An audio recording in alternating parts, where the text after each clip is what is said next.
Again, Happy Easter kaninyong tanan. Martes sa Oktaba sa Pasko sa pagkabanhaw sa atong Ginoo. Octave of Easter. Padayon kita. Extended ang selebrasyon sa kalipay, pagmaya, pagsadya kay ang Ginoo na banhaw na gayod.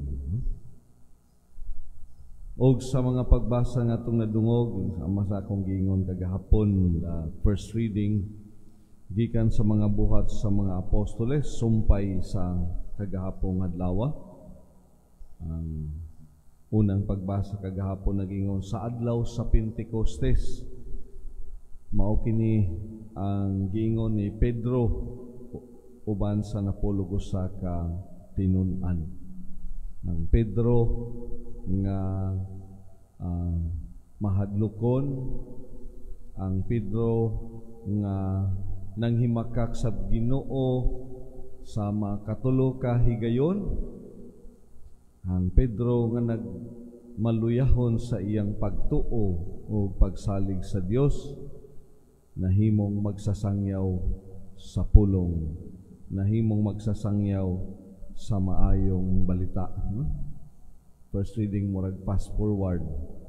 Apan ang Ebanghelyo, murag nagasunod sa sekwensya diha sa pagkabanhaw. O kanindot nga aninawon ang kanhing mahadlokon, ang kanhi nga nanghimakak sa Ginoo, wala ako makaila kaniya, dili ako tinun-an niya ng tawhana. Karon sa atong nadungog, sa unang pagbasa, daghan ang mga nakabig diha sa pagtuo. Daghan ang nagpabunyag. Matud pa, nining unang pagbasa, mga 3,000 ka tawo ang nahidugang sa pundok sa mga magtutuo ni adtong adlaw. No?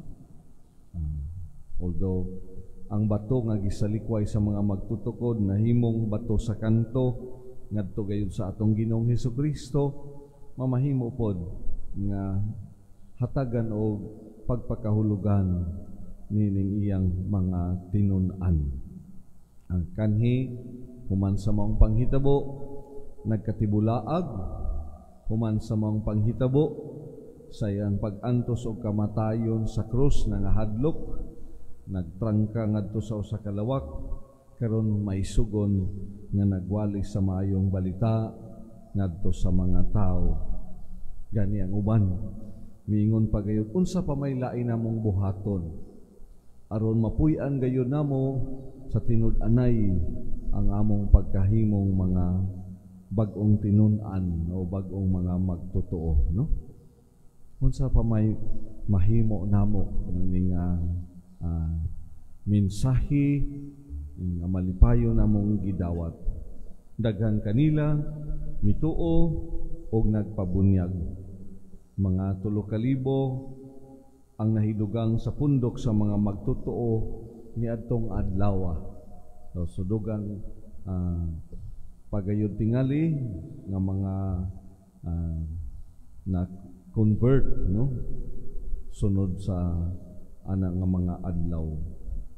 Samtang sa laing bahin diya sa Ebanghelyo ni San Juan, following the sequence sa iyang pagkabanhaw, nga wa man gayo bisag usa nga nakasaksi giunsa niya, no? Pagbangon gikan didto sa maong lubnganan, only the empty tomb, no? O usa sa mga saksi, usa ka babay, Maria Magdalena, miadto didto nga naghilak. There must be something established between her and Jesus, no? Aduna nagiutingali kanhi nga encounter between these two. Kay dili man ka mubati og ingon ni ana nga emosyon sa paghilak, no, sa namatay kung walay relasyon nga namugna, no? Kasuod, no, sa panaghigalaay, no? Miadto siya dito naghilak kay wala man niya hikit iyang lawas. Ngali mixed emotions unsa nay nahitabo. O ka tingadan kay adunay namugna nga kasuod ni Maria o ni Jesus apan wala gihapon siya makaila. Diha na sa iyang atubangan mingon sa Jesus day nganong naghilak ka man. O si Maria miingon kay ilamang gikuha ang akong Ginoo dinhi, no? Kung ikaw mo'y nagkuha kaniya, tug-ani ako kung hain mo siya ibutang kay kuhaon ko siya, no?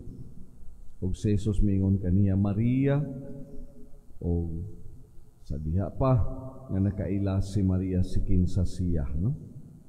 Rabuni magtutudlo. Apan dunay pahimangno si Jesus, ayaw ako gikapa kay wala pa ako mahibalik sa amahan.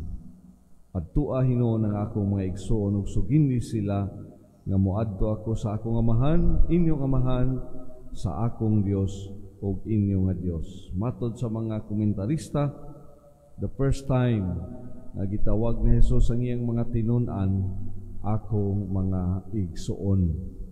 Akong mga igsoon ug ang akong amahan, inyo usab nga amahan. Ang akong Dios, inyo usab nga Dios.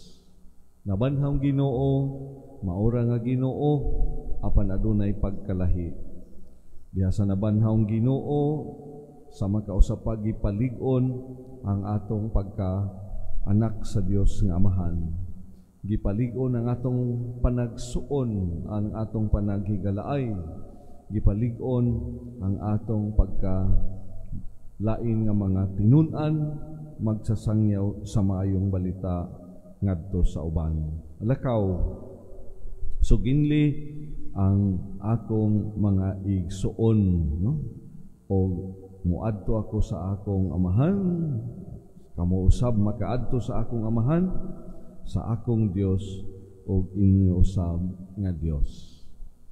Mga igsoon ko diyan ni Kristo, sagasa sa pagtuo sa nabanhawng Ginoo, no? Unsa man usab kaha ang mga kausaban na atong makita diha sa atong kinabuhi, isip man nagsuon pinaagi sa bunyag, isip bag-ong mga tinun-an sa atong panahon karon, unsa man matud pa sa unang pagbasa, ang kinahanglan pagayod natong buhaton aron maila gayud nga kita ang bag-ong katawhan sa nabanhawng Ginoo. We are an Easter people. What else can we do, no? To show that Jesus indeed has risen from the dead.